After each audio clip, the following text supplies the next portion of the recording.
Welcome back. It is 6:42 on Daybreak, and this week's unknown story actually comes from the pages of a new novel released 2 weeks ago by local author Stephen Eoannou. Yeah, it tells the story of one of Buffalo's most notorious bank robbers and the double life he led. In this morning's unknown story of Western New York, the tale of Al Nussbaum and the daughter he left behind. The real-life story of Al Nussbaum reads like a book. He was a Buffalo guy. He grew up on the east side. He went to East High School. They always said he was the smartest guy in the room. But as author Steve Eoannou illustrates in his new novel, Rook, he was a guy whose passion for a challenge often led him to the wrong side of the law. It was the challenge of it, and I think it was the adrenaline rush. He always said that robbing banks was like chess with cash prizes.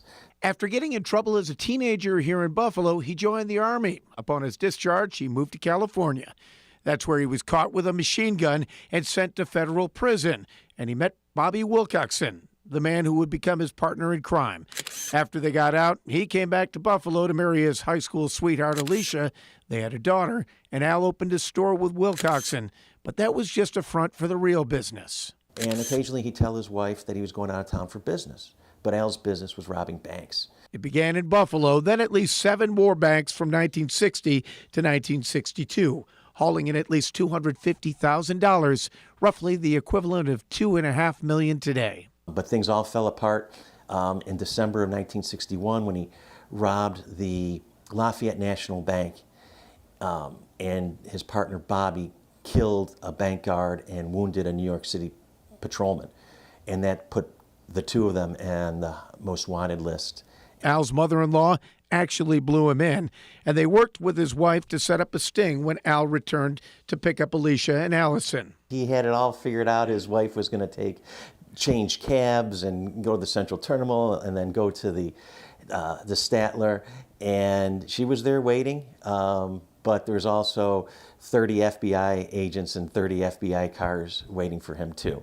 Al escaped at the Statler, but that led to a high-speed chase and ultimately ended with Al's arrest on Maston Street. He was sentenced to 40 years, but paroled after 13, and that's when his next life began.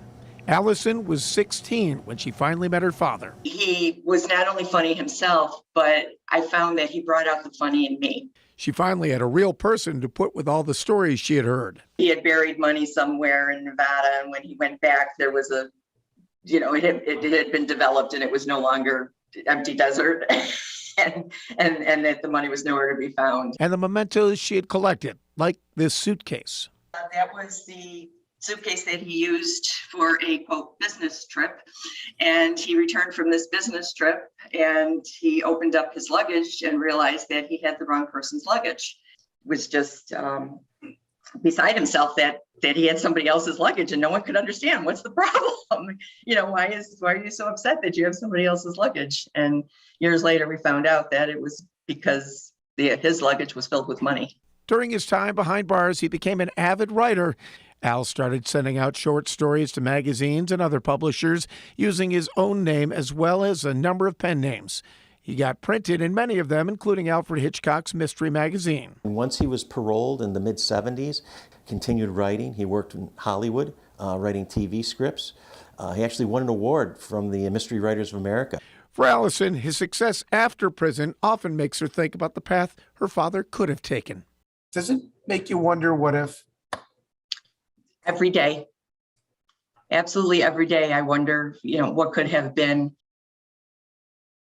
Now, Allison began an effort about a decade ago to raise awareness and put her father's writing back into the public consciousness. Those efforts, however, were paused because of several health and family issues, along with COVID. But now, with Eoannou's book being released, she says the timing might be right to get things going again. And this is one of your more recent unknown stories of Western New York. Typically, it's with people, from centuries ago, but we're talking decades ago who really still have a mission. He was arrested in 1962, so it predates both of us, but still not centuries ago. Fascinating. All right, Pete, thank you.